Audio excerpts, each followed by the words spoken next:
तो अब प्रभु ने निश्चय किया कि अब मुझे क्या करना है।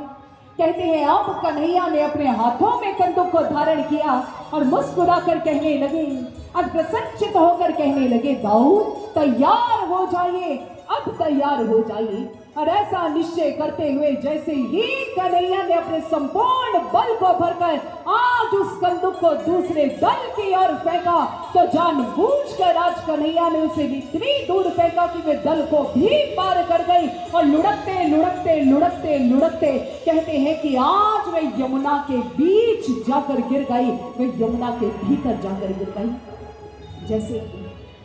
जैसे ही आज कंदूक यमुना के भीतर गिरी, इधर भानु रुदन करने लगा, कन्हैया ये क्या किया? अरे तुमने तो हमारी पहुंच से ही दूर फेंक दिया इस कंदूक को। अरे मेरी कंदूक अब मुझे कैसे प्राप्त होगी कन्हैया? अब मुझे मेरी कंदूक कैसे प्राप्त होगी? इतना सुनना था, श्री दामा कहने लगा, भानु बस करो। अरे इस यमुना में प्रवेश कर कर कोई कंदूक को कैसे ला सकता है? मानो हाथ पांव पटकने लगा, मैं कुछ नहीं जानता, मुझे तो मेरी वही कंदूक चाहिए, मेरे मामा श्री मेरे लिए लेकर आए थे, मुझे वही कंदूक चाहिए। सभी समझाने लगे कि अरे भीतर कौन जाकर इस कंदूक को लेकर आएगा? तभी प्रदीपु आगे बड़ा समझाते हुए कहने लगा, अरे मित्र, मैंने श्रवण किया है कि आजकल यमुना का जल वे पीने योग्य भी नहीं रहा है। अरे मेरी मैया ने तो कहा था कि कन्हैया को समझा देना, यमुना दल के समीप भी नहीं जाना। सभी कहने लगे, क्यों? क्या कोई समस्या उत्पन्न हो गई है यमुना के भीतर? अरे हाँ, मेरी मैया कहती है कि इसका जल विषाक्त हो चुका है और इस विषाक्त जल में यदि कोई प्रवेश करेगा अथवा इसके जल का सेवन करेगा वह मृत्यु प्राय हो जाएगा, उसे मृत्यु का भोग भोगना होगा। इससे चलो मित्रों वापस लौट चलते हैं। लेकिन इतना सुनना था, भानु को इस बात का कोई भी एहसास नहीं है। क्रोध में भरकर कहने लगा, मैंने कहा ना, मैं कहीं वापस नहीं जाऊंगा, मुझे तो मेरी कंदूक चाहिए, मुझे मेरी कंदूक चाहिए। और उसी समय कन्हैया आगे बढ़ा और कहने लगा, शांत हो जाओ भानु, शांत हो जाओ। यदि भूल मुझसे हुई है तो सुधार भी मैं ही करूंगा, यदि कंदूक मुझसे दूर हुई है तो मैं कंदूक भी मैं ही ला कर दूंगा। श्री दामा ने हाथ पकड़ लिया, नहीं कन्हैया, अरे इस यमुना दल के समीप भी मत जाना, मेरी मैया मना करती है, तुम्हारा अहित होगा कन्हैया, तुम्हारा अहित होगा। लेकिन सब समझाते रह गए, लेकिन कन्हैया ने उसी समय जो समीप एक वृक्ष था यमुना किनारे, आज उसी पर कन्हैया चढ़ गए और उसकी जो अत्यंत लंबी जो डाली थी जो यमुना जल के बिल्कुल समीप पहुंचती थी, आज उस पर कन्हैया चढ़ गए और वहीं से कन्हैया ने एक जोरदार कूद आज उस यमुना जल में लगा दी। और जैसे ये कन्हैया ने ये कूद लगाई, इधर बाल बाल त्राही त्राही कर उठे, दौड़े गए हैं नंद बाबा यशोदा जी को सूचित करने कि आज कन्हैया का जीवन संकट में है, आज कन्हैया का जीवन संकट में है। लेकिन इधर हमारे कन्हैया ने जिस समय यमुना दल में प्रवेश किया है तो उस समय प्रभु उसकी सतह पर पहुंचे और जिस समय प्रभु ने वहां दृश्य देखा, प्रभु अपने आप को रोक ना पाए। प्रभु ने क्या देखा? प्रभु ने देखा उस यमुना जल के विषाक्त होने का मात्र एक कारण था और वह था कालिया नाग, कालिया सर्प। जिस समय प्रभु ने अनेक विषधर फणों को धारण किए हुए उस कालिया को देखा तो उसी समय कहते हैं प्रभु आज उसे चुनौती देने के लिए उसी समय जो निद्रा अवस्था में था, जिसके नेत्र मुदे हुए थे, उसी समय कहते हैं कन्हैया ने आज उसकी पूंछ पर अपना पांव रखा, उसके पृष्ठ भाग पर अपना चरण रखा और जोरदार प्रहार किया। जो ही कन्हैया का यह पद प्रहार उस कन्हैया के पृष्ठ भाग पूंछ पर हुआ, उसी समय कहते हैं कर आज कालिया के रक्तिम नेत्र खुल जाते हैं, रक्तिम नेत्र खुल जाते हैं। और आज जिस समय अपने उस कालिया साम्राज्य के भीतर, आज अपने उस यमुना साम्राज्य के भीतर जिस समय कालिया ने किसी अन्य का प्रवेश देखा, आज उसे यह स्वीकार्य नहीं था। नन्हे से बालक को अपने समक्ष निर्भीक मुद्रा में देखा, निडर मुद्रा में देखा, तो उसी समय कालिया का क्रोध प्रचंड होने लगा और क्रोध में भरकर अपने सहस्त्र मुखों से आज वे कालिया चित्कार कर उठा और आज कन्हैया का परिचय पाना चाहता है। और आज कन्हैया को संबोधित कर उसी समय ये कालिया आज कन्हैया से वार्ता करने लगा। आज कन्हैया से उसका परिचय पूछने लगा। कन्हैया से उसका परिचय पूछने लगा।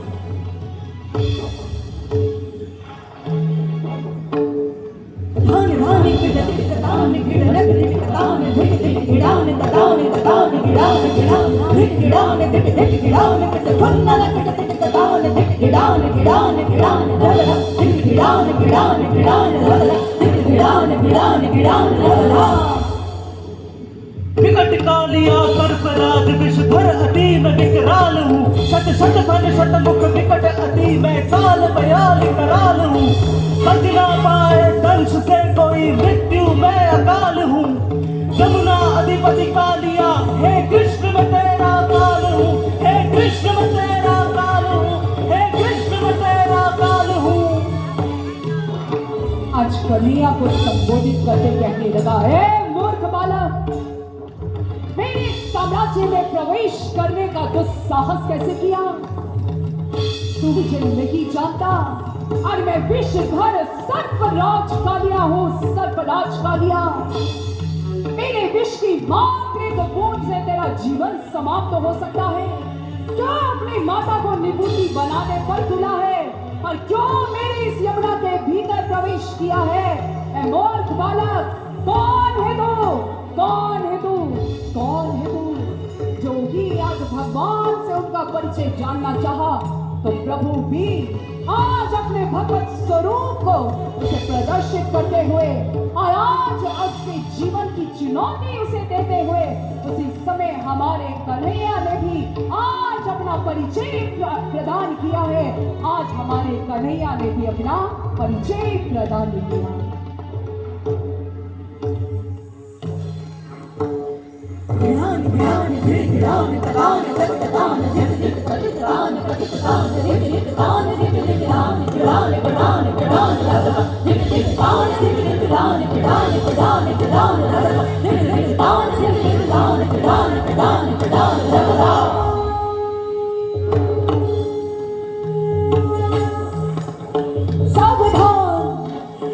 सावधान हे गुरुमती, मैं दुष्ट दलन महाकाल हूँ। शरणागत वत्सल उद्धारक में कृपा कंद नंदलाल हूँ। साक्षात हरि जान मुझे, मैं नारायण गोपाल हूँ। व्यर्थ अहम करो खंडित, मैं कृष्ण कालिया काल हूँ। मैं कृष्ण कालिया काल हूँ। मैं कृष्ण कालिया काल हूँ। मैं तेरा काल हूँ मूर्ख, मैं कालों का काल महाकाल हूँ। आज तेरी इस भूल का दंड तुझे अवश्य मिलेगा कालिया। तूने समस्त यमुना को दूषित किया। यमुना जो मुझे अत्यंत प्रिय है, जो प्रकृति का एक उपहार इस मानव जाति के लिए है, जो पशुओं को उनकी पिपासा को शांत करने वाली है, जो मानव जाति की पिपासा को शांत करने वाली है, आज तूने उस यमुना को दूषित कर दिया। लेकिन तुझे इसका दंड अवश्य भोगना होगा कालिया। और आज तुझे मेरे हाथों मृत्यु प्राप्त होगी। तुझे मेरे हाथों मृत्यु का वरण करना होगा। जो भी श्रवण किया उसी समय कालिया क्रोध में भरकर कहने लगा, अरे मूर्ख बालक, मुझे चुनौती देना है। अभी इसी क्षण प्रहार को झेल, मेरे प्रहार को झेल, मेरे प्रहार को झेल। एक बात सुनना, भगवान श्री कृष्ण सचेत होकर और कहने लगे, हाँ हाँ कालिया, आओ आओ प्रहार करो और युद्ध करो मुझसे, युद्ध करो मुझसे। आज कालिया ने अपने सहस्त्र कणों से प्रभु पर प्रहार करने प्रारंभ किए। कभी एक मुख से विष उगल रहा है, कभी दूसरे फन से विष उगल रहा है। कन्हैया पर बार बार प्रहार कर रहा है और कन्हैया भी अनेक पैंतरे खेलते हुए आज इस कालिया के साथ खेल खेल रही है। आज इस कन्हैया कालिया के संग खेल खेल रही है। और एक समय वो आया जिस समय कन्हैया ने आज अपने पग प्रहार से कालिया के फनों पर प्रहार करना प्रारंभ कर दिया, प्रहार करना प्रारंभ किया। जैसे ही नागपत्तियों ने अर्थात कालिया की स्त्रियों ने उसे लहूलुहान अवस्था में देखा, उसी समय प्रार्थना की कि प्रभु प्रभु हमारे पति को क्षमा कीजिए, प्रभु हमारे पति को क्षमा कीजिए। जब कालिया ने भी देखा अब मेरे बचने का कोई उपाय नहीं है, आज मुझे हर प्रकार से शरणागत हो जाना चाहिए, आज कालिया ने अपना शीश प्रभु चरणों में झुका दिया और प्रभु से एक ही निवेदन, प्रभु मेरे समर्पण को स्वीकार कीजिए, मेरे समर्पण को स्वीकार कीजिए प्रभु, मैं हारा प्रभु, मैं हारा, मैं आपको जान ना पाया, मुझे क्षमा कीजिएगा। और उसी समय कहते हैं कन्हैया आज कालिया के फन पर, आज बहुत ठीक जो बीचों बीच का फन था उस पर आरूढ़ हुए और उसी समय कन्हैया आज उस फन पर नृत्य करने लगे हैं और नृत्य करते करते कन्हैया आज उस यमुना दल से प्रकट होने लगे हैं।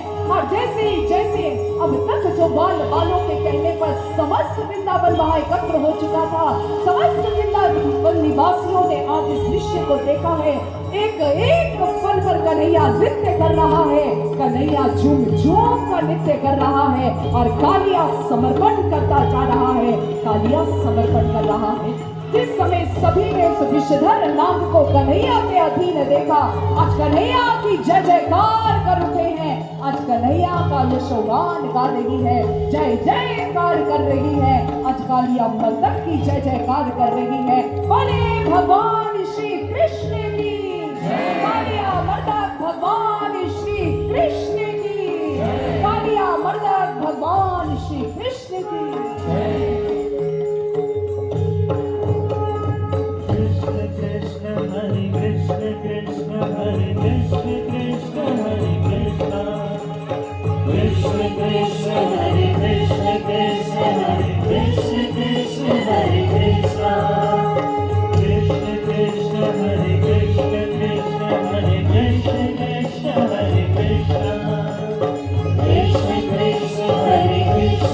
आइए सभी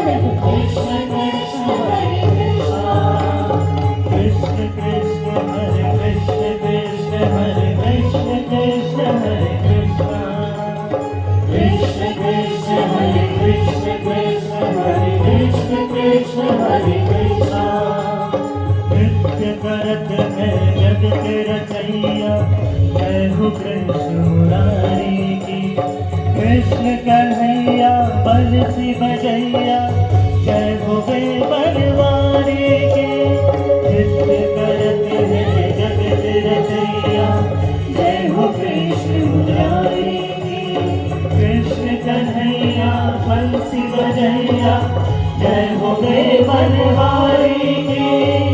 विश्वामित्र किया जगत के पालनहार मुरारी ने, जय बंसीधर मुरली मनोहर भक्तन के हितकारी, जय जय बंसीधर मुरली मनोहर भक्तन के हितकारी।